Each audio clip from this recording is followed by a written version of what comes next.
Hello friend, स्वागत है आप सभी का आपके अपने YouTube channel study session with HM में। तो फ्रेंड, जैसा कि आपको पता है कि हम पिछले जो वीडियो डाली थी हमने वो डाली थी इम्पोर्टेंट क्वेश्चन पे, किसके? एसएसटी के इम्पोर्टेंट क्वेश्चन पे। तो आज भी हम सामाजिक विज्ञान के 1 मार्क क्वेश्चन की जो हमारी सीरीज चल रही थी उसका आज पार्ट 2 है ना। तो आज के इस पार्ट 2 में हम, जैसे हमने पार्ट 1 में 2 चैप्टर्स को कवर करा था, उसी प्रकार आज हम 2 चैप्टर्स को कवर करेंगे। पहला चैप्टर होगा हमारे पास लोकतंत्र, जो कि 5वां चैप्टर है, और होगा परिवहन एवं संचार, जो कि 13वां चैप्टर है। आज हम लोकतंत्र और परिवहन एवं संचार के इम्पोर्टेंट क्वेश्चन पर चर्चा करेंगे, ठीक है ना। पिछले वाले पार्ट 1 को यदि आपने नहीं देखा है तो यहाँ आई बटन पर क्लिक करके देख लेना, जो ऊपर आ रहा है ना। इस पर क्लिक करना, आपको पार्ट 1 की जो वीडियो है वो खुल जाएगी, ठीक है ना। उस पर भी हमने बहुत अच्छे अच्छे प्रश्नों को चुना है। तो उस पहले वाले वीडियो में हमने पार्ट 1 में 10-10 प्रश्नों को चुना था। एक प्रत्येक चैप्टर में से 10-10 प्रश्न आ रहे थे, लेकिन आज की इस वीडियो में हमारे जो कमेंट आए उसमें बोला कि सर थोड़ा है ना ज़्यादा करो प्रश्नों की संख्या। तो हमने आज थोड़ी इंक्रीज करके 15 क्वेश्चन रखा है ना, पर चैप्टर 15 क्वेश्चन, ठीक। तो यदि आपको हमारा वीडियो अच्छा लगे तो प्लीज़ वीडियो को लाइक करें, चैनल को सब्सक्राइब करें और लाइक करके ज़रूर जाएं वीडियो को, ताकि मैं समझ सकूं कि कितने लोगों ने हमारी वीडियो को देखा और कितने लोगों ने इस वीडियो से ज्ञान जो है वो ग्रहण किया, ठीक है। अब चलते हैं, अपन स्टार्ट करते हैं लोकतंत्र से।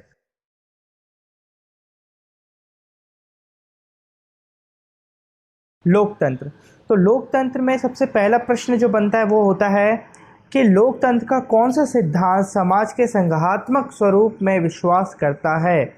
लोकतंत्र का कौन सा सिद्धांत समाज के संघात्मक स्वरूप में विश्वास करता है, यानी संघ में रहे कौन? समाज एकजुट होकर रहे। तो वो कौन सा सिद्धांत है, नाम बताइए। यदि आपको किसी भी प्रश्न का उत्तर आता है, जितने भी आज वैसे टोटल प्रश्न होंगे 30 प्रश्नों पर हम विचार करेंगे, तो 30 प्रश्नों में से आपको कितने प्रश्न आए वो आप कमेंट बॉक्स में लिखना। और प्रत्येक चैप्टर के लास्ट यानी 15 क्वेश्चन को मैं आपके लिए सरप्राइज रखूंगा और उसका उत्तर आपको बताना है, ठीक है। तो देखिए, लोकतंत्र का कौन सा सिद्धांत समाज के संघात्मक स्वरूप में विश्वास करता है, तो इसका सीधा सीधा उत्तर हो जाएगा बहुलवादी सिद्धांत, ठीक है ना। बहुलवादी सिद्धांत समाज के संघात्मक स्वरूप में विश्वास करता है।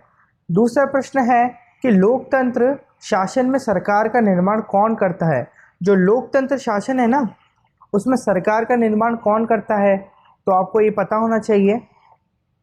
कौन करता है? जनता करती है। कौन करता है? जनता। तीसरा प्रश्न है, अप्रत्यक्ष लोकतंत्र वाले 2 राज्यों के नाम लिखिए। अप्रत्यक्ष लोकतंत्र वाले 2 राज्यों के नाम लिखिए, यानी हमारे को ऐसे 2 राज्यों के नाम बताने हैं जहां पर अप्रत्यक्ष जो लोकतंत्र विधि है वो लागू होती है। तो वो कौन है?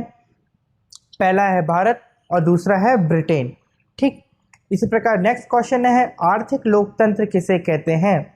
आर्थिक लोकतंत्र किसे कहते हैं, तो इसका सीधा सीधा क्या उत्तर क्या हो जाएगा? अर्थव्यवस्था के एक प्रकार के रूप में, अर्थव्यवस्था के एक प्रकार के रूप में लोकतंत्र को आर्थिक लोकतंत्र कहा जाता है, ठीक है ना। हमने लोकतंत्र के प्रकार पढ़े थे, ठीक है। यदि आपने वाला वीडियो नहीं देखा है लोकतंत्र के प्रकार, और पूरा चैप्टर हमने डाल रखा है, यदि वो नहीं देखा है तो आई बटन पर क्लिक करके देख लेना उसको भी। तो हमने लोकतंत्र के प्रकार देखे थे, राजनीतिक लोकतंत्र, आर्थिक लोकतंत्र, सामाजिक लोकतंत्र और नैतिक लोकतंत्र, ये सब थे लोकतंत्र के प्रकार। इनके विषय में हमने पूरी जानकारी ली थी हमारे उस वाले वीडियो में, ठीक है। नेक्स्ट क्वेश्चन की तरफ बढ़ते हैं। नेक्स्ट है, लोकतंत्र के परंपरागत उदारवादी सिद्धांत के 2 प्रमुख विचारकों के नाम लिखिए। यानी कि जो लोकतंत्र का परंपरागत उदारवादी सिद्धांत है ना, इनके विचारकों पे नाम, इनके जो प्रमुख विचारक थे, हमने बहुत सारे विचारकों के नाम पढ़े थे, तो उनमें से सिर्फ आपको 2 विचारकों के नाम बताने, ठीक है ना। तो वो आपके समक्ष हैं। पहला है बेंथम और दूसरा है जेएस मिल। पहला बेंथम और दूसरा जेएस मिल। नेक्स्ट पे बढ़ते हैं। 6th क्वेश्चन है, लोकतंत्र के कोई 4 गुण लिखिए। लोकतंत्र के कोई 4 गुण लिखिए। आपको लोकतंत्र के कोई 4 गुण लिखने हैं, कोई से भी हो सकते हैं जो आपने समझा, ठीक है ना। तो इसका पहला गुण तो क्या हो जाएगा? कार्यकुशल शासन। दूसरा हो जाएगा सार्वजनिक हित में वृद्धि। तीसरा हो जाएगा क्रांति से सुरक्षा, चौथा हो जाएगा देशभक्ति की शिक्षा। चार है कार्यकुशल शासन, सार्वजनिक हित में वृद्धि, क्रांति से सुरक्षा और देशभक्त की शिक्षा। ठीक है। सेवंथ है लोकतंत्र के कोई चार दोष लिखिए। अभी हमने गुण देखा, अब दोष देखिए। पहला है अयोग्यता का शासन है ये, दूसरा है राजनीतिक दलों का दुष्प्रभाव है, अनुत्तरदायी शासन प्रणाली है तीसरा, चौथा है सार्वजनिक धन व समय का अपव्यय। ठीक है ना, ये थे चार दोष। अब नेक्स्ट है लोकतंत्रीय शासन की दो विशेषताएं लिखिए। लोकतंत्रीय शासन की दो विशेषताएं लिखिए, यानी लोकतंत्र जो शासन है इसकी दो विशेषताएं लिखनी है। तो पहली विशेषता तो हो जाएगी जनता के हितों का रक्षण, इस शासन में जनता के हितों का रक्षण होता है, और दूसरा है जनता के प्रति उत्तरदायी होता है ये शासन। ठीक। फिर नेक्स्ट है लोकतंत्र के सम्मुख दो चुनौतियां लिखिए। लोकतंत्र के सम्मुख दो चुनौतियां लिखिए। तो दो चुनौतियां हो जाएंगी, पहला सांप्रदायिकता और दूसरा आतंकवाद। पहला सांप्रदायिकता और दूसरा आतंकवाद। ठीक। नेक्स्ट है अपना प्रश्न 10th क्वेश्चन है प्रतिनिधि लोकतंत्र के दो प्रमुख रूप लिखिए। प्रतिनिधि लोकतंत्र के दो प्रमुख रूप लिखिए, यानी रिप्रेजेंटेटिव डेमोक्रेसी के दो प्रमुख रूप लिखने हैं हमारे को। तो वो हो जाएंगे पहला संसदीय लोकतंत्र और दूसरा अध्यक्षात्मक लोकतंत्र। पहला संसदीय लोकतंत्र और दूसरा अध्यक्षात्मक लोकतंत्र। ठीक है। नेक्स्ट है 11th प्रश्न लोकतंत्र वह शासन है जिसमें प्रत्येक व्यक्ति यानी शासन कार्य में मांग हो। यह परिभाषा किसने लिखी? लोकतंत्र वह शासन है जिसमें प्रत्येक व्यक्ति की शासन कार्य में मांग हो। यह परिभाषा किसने लिखी? हमने देखा था लोकतंत्र में लोकतंत्र की परिभाषाएं बहुत लोगों ने दी थी, जैसे डायजी, रूस, सिले, इन सब ने दी थी। तो इनमें से ये वाली जो परिभाषा है वो किसने दी थी? अब्राहम लिंकन की भी परिभाषाएं जोड़ दें उसमें तो उन्होंने भी दी थी। तो ये जो परिभाषा ये किसने दी थी? तो बताएं, ये परिभाषा किसने दी थी? सीले ने दी थी। क्या बोला था सीले भाई ने? कि लोकतंत्र वह शासन है जिसमें प्रत्येक व्यक्ति की शासन कार्य में मांग हो। ठीक है। अब ये सीले कौन थे? सीले कौन थे? दार्शनिक थे, विचारक थे। ठीक है ना। अब नेक्स्ट प्रश्न है डायजी द्वारा लिखित लोकतंत्र की परिभाषा लिखिए। डायजी द्वारा लिखित लोकतंत्र की परिभाषा लिखिए। तो इसका उत्तर क्या हो जाएगा? लोकतंत्र वह शासन व्यवस्था है, लोकतंत्र वह शासन व्यवस्था है जिसमें राष्ट्र का अधिकांश भाग शासक होता है। जिसमें राष्ट्र का जो अधिकांश भाग है वह शासक होता है, यानी वो अधिकारी होता है, वो राज्य करता है। ये किसके रिप्रेजेंटिव यदि आप समझें तो लोकतंत्र में क्या होता है? जनता शासन करती है, जनता की शक्ति होती है लोकतंत्र का। तो यहाँ देखिए जिसमें राष्ट्र का अधिकांश भाग, राष्ट्र में अधिकांश, अधिकांश यानी ज़्यादातर, यानी पूर्ण रूप से। ठीक है ना, पूर्ण रूप से कौन रहता है राष्ट्र के अंदर? जनता रहती है। यानी अप्रत्यक्ष रूप से इनडायरेक्टली डायजी जो हैं वो लोकतंत्र को, जनता की महानता को दर्शा रहे हैं, जनता की उपस्थिति को दर्शा रहे हैं, क्योंकि जनता ही आधार है लोकतंत्र का। ठीक है, ये बता रहे हैं अपनी भाषा से। तो क्या कहते हैं वे कि लोकतंत्र वह शासन व्यवस्था है जिसमें राष्ट्र का अधिकांश भाग शासक होता है। ठीक है, क्लियर हुआ। अब 13 चैप्टर 13 क्वेश्चन है लोकतंत्र के किस सिद्धांत की संपूर्ण विचारधारा का केंद्र अभिजन वर्ग है? लोकतंत्र के किस सिद्धांत की संपूर्ण विचारधारा का केंद्र अभिजन वर्ग है? तो इसका क्या हो जाएगा? आपको पता होगा, ये अभिजन वर्ग से आप समझ गए होंगे, यदि जिसने पढ़ रखा होगा वो तो समझ गया होगा। तो इसका आंसर क्या हो जाएगा? विशिष्ट वर्गीय सिद्धांत, या फिर हम इसे कह सकते हैं अभिजन वर्गीय सिद्धांत। ये अभिजन सिद्धांत, ठीक है ना, विशिष्ट वर्गीय सिद्धांत इसका अच्छा रूप है। 14 है लोकतंत्र के मार्क्सवादी सिद्धांत को मार्क्सवादियों ने क्या कहना पसंद किया है? लोकतंत्र के मार्क्सवादी सिद्धांत को मार्क्सवादियों ने क्या कहना पसंद किया है? तो इसका उत्तर हो जाएगा जनवादी लोकतंत्र। जो मार्क्सवादी जो सिद्धांत है उसमें जो मार्क्सवादी लोग हैं उन्होंने लोकतंत्र को क्या कहना पसंद किया है? तो उन्होंने कहा है जनवादी लोकतंत्र। ठीक है, ये 14 प्रश्न हमने कंप्लीट करे अभी। अब 15 क्वेश्चन आपको जवाब देना है इसका कमेंट बॉक्स में। क्या 15 क्वेश्चन क्या है कि किस शासन प्रणाली में व्यक्ति की गरिमा सर्वाधिक सुरक्षित रहती है? किस शासन प्रणाली में व्यक्ति की गरिमा सर्वाधिक सुरक्षित रहती है? मैं आपके कमेंट का इंतजार करूंगा, ठीक है? आपको आंसर बताना है इसका। अब चलते हैं नेक्स्ट चैप्टर परिवहन एवं संचार में। नेक्स्ट चैप्टर क्या है? परिवहन एवं संचार। तो पहला प्रश्न है कि पाइपलाइन परिवहन का उपयोग किस कार्य में किया जाता है? पाइपलाइन परिवहन का उपयोग किस कार्य में किया जाता है?